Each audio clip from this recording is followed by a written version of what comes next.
Иран, Кытай, Орусиянын тышкы иштер министрлери баштаган топ Чолпон атага чогулду. Бүгүн 24-июлда президент Садыр Жапаров Ысыкөл облустун Чолпон ата шаарында Шанхай кызматташтык уюмуна мүчө мамлекеттердин тышкы иштер министрлери менен жолугушту. Бул тууралуу мамлекет башчысынын басма сөз кызматы билдирди.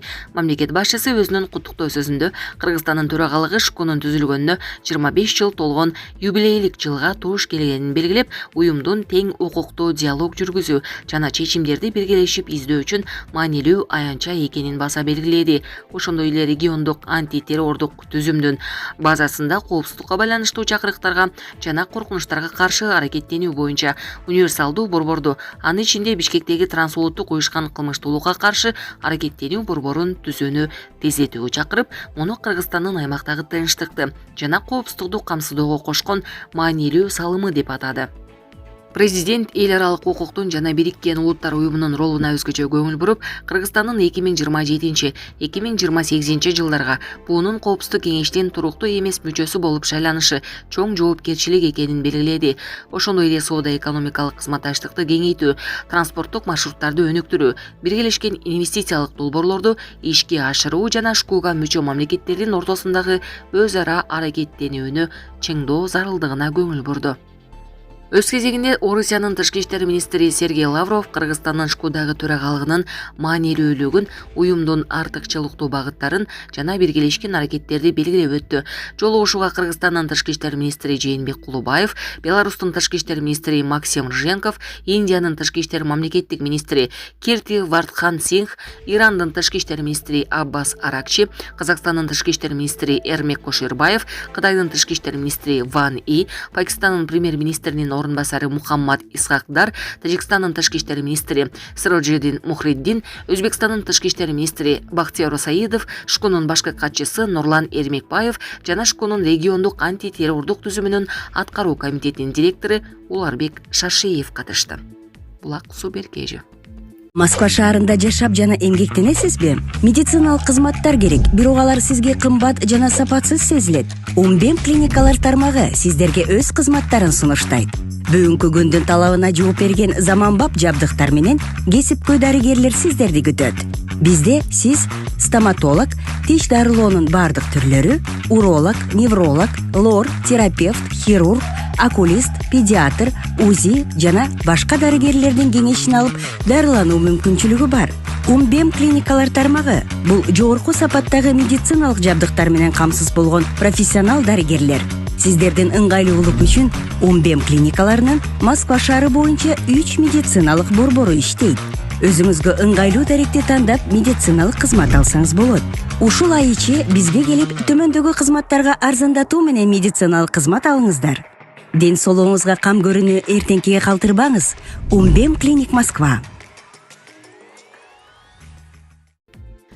Кремль АКШ өкүлдөрүнүн Москвага келишин күтөт. Кремль АКШнын сүйлөшүүлөрү жакын арада Москвага келип, Украинадагы жаңжалды жөнгө салуу боюнча бетме-бет сүйлөшүүлөрдү улантат деп үмүттөнөрүн билдирди.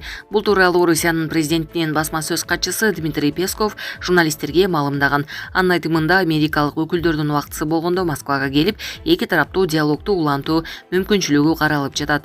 Бүгүн Манила шаарында Орусиянын тышкы иштер министри Сергей Лавров менен АКШнын мамлекеттик катчысы Марко Рубио жолугушту.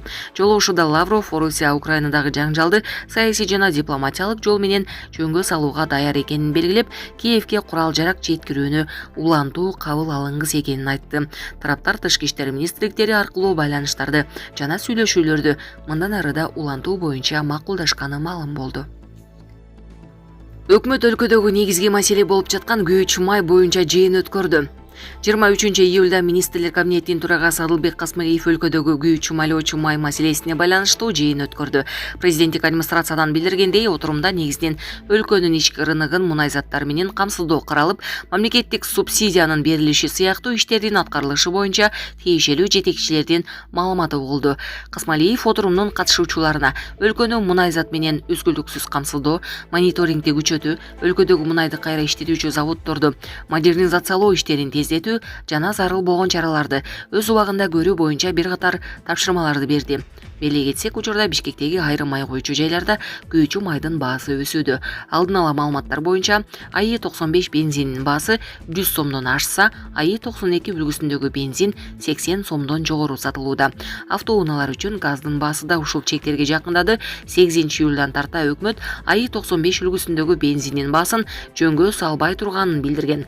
Ал эми бул жааттагы маселелерди жоюу үчүн 4 мамлекет менен сүйлөшүүлөр жүрүп жатканын энергетика министри билдирсе, Кытай менен Беларустан күйүүчү майдын алгачкы партиялары келе жатканы да маалым болду. Ички иштер министрлиги камактагы Шайырбек Ташиев тергөө абагына жеткириле электигин ырастады. Бөгөт чарасы тергөө абагына камакка алуу деп аныкталган экс-депутат Шайырбек Ташиев дали Бишкек шаардык милициясынын убактылуу кармоочу жайында кармалууда. Муну ички иштер министрлигинин маалымат кызматынын жетекчиси Султан Макелов 23-июлда азаттыкка ырастады. Макелов иш боюнча тергөө амалдары дагы деле улантылып, Ташиев суракка алынып жатканын белгилеп, тергөө аяктагандан кийин ал СИЗОго жеткирилерин билдирди. Мунун алдында Кактус медиа басылмасы өз булактарына таянып, сот Шайырбек Ташиевди тергөө абагына камакка алууга чечим чыгарса да, саясатчы эмнегиче убактылуу кармоочу жайда кармалып жатканын жазып чыккан. Экс-депутат жана анын жактоочусу жакындары азырынча комментарий бере элек. Шайырбек Ташиевке коррупция беренеси менен айып коюлуп 1-апрелде кармалган, ага чейин ал күбө катары сурак берип жаткан. Бишкек шаарынын 1-май райондук соту 2-апрелде анын бөгөт чарасын карап, жаза аткаруу мамлекеттик кызматынын номер 21 мекемесине 16-майга чейин камаган. Экс-депутаттын камактагы мөөнөтү кийин 16-июлга чейин узартылып, 3-рет 16-сентябрга чейин тергөө абагында калтырылган. Ички иштер министрлиги Шайырбек Ташиевдин ишине байланыштуу айрым жагдайларды ачыкка чыгарып, атайын видео жарыялаган. Анда Кыргыз нефти газ ишканасындагы коррупциялык схемалардан улам мамлекет 4,1 миллиард сом зыян тартканы. Буга Шайырбек Ташиевдин тиешеси бар экени айтылат. Шайырбек Ташиев камакка алынганга чейин азаттыкка курган маегинде эч кандай мыйзамсыз иштерге тиешеси жок экенин, укук коргоо органдарынын суроолору болсо жооп берерин айткан. 10 февралда президент Садыр Жапаров Камчыбек Ташиевди министрлер кабинетинин төрагасынын орун басары, улуттук коопсуздук мамлекеттик комитетинин төрагасы кызматынан бошоткон. Буга чейин 75 саясатчынын эртерээк президенттик шайлоо өткөрүүнү суранган кайрылуусу боюнча экени маалым болгон. Кайрылууга байланыштуу коомдук ишмер Бекболот Талгарбеков баш болгон 5 киши камакка алынган. Каттын айынан парламентте ошол кездеги спикер Нурламек Тургунбек уулу баштаган 10-дон ашык депутат мандатын тапшырган. Анын ичине Камчыбек Ташиевдин бир тууган энеси Шайырбек Ташиев да мандатын өткөрүп берген. Булак азаттык. Мамдума Орусиядан чыгып кеткен жарандардын укугун чектеген мыйзам долбоорун кабыл алды. Орусиянын мамлекеттик думасы өлкөдөн чыгып кеткен орусиялыктардын укуктарын чектеген мыйзам долбоорун дароо 2 жана 3 окууда кабыл алды. Документке ылайык Орусиядан чыгып кеткен жана кылмыш иши боюнча жаза аткаруудан же айрым административдик иштер боюнча жоопкерчиликтен качып жүргөн деп эсептелген жарандарга карата бир катар чектөөлөр киргизилет.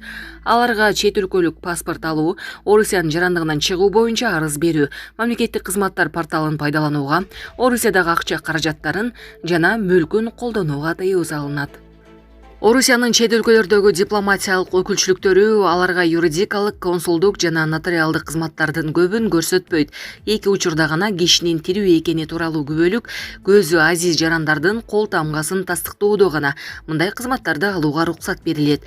Мыйзам армияны дискредитациялоо, Орусияга каршы санкцияларды киргизүүгө чакыруу, өлкөнүн аймактык бүтүндүгүн бузууга үндөө, чет элдик агенттер жөнүндө мыйзамды бузуу, жагымсыз уюмдарга байланышкан беренелер менен айыпталгандарга тиешелүү. Башкы прокуратура бул чектөөлөргө туш болгон адамдардын ачык реестрин түзүп, аны өзүнүн расмий сайтына жарыялайт. 2025 жылдын декабрь айынан бери каралып жаткан документ мамлекеттик думанын азыркы чакырылышынын иш мөөнөтү аяктайын деп калганда кабыл алынды. Буга чейин Орусияда саясий мүнөздөгү административдик беренелер боюнча жоопкерчиликке тартылган жана өлкөдөн чыгып кеткен жарандардын мүлкүн камакка алууга уруксат берген мыйзам кабыл алынган. Мүлк белгиленген айып пул толук төлөнгөндөн кийин камактан чыгарылат.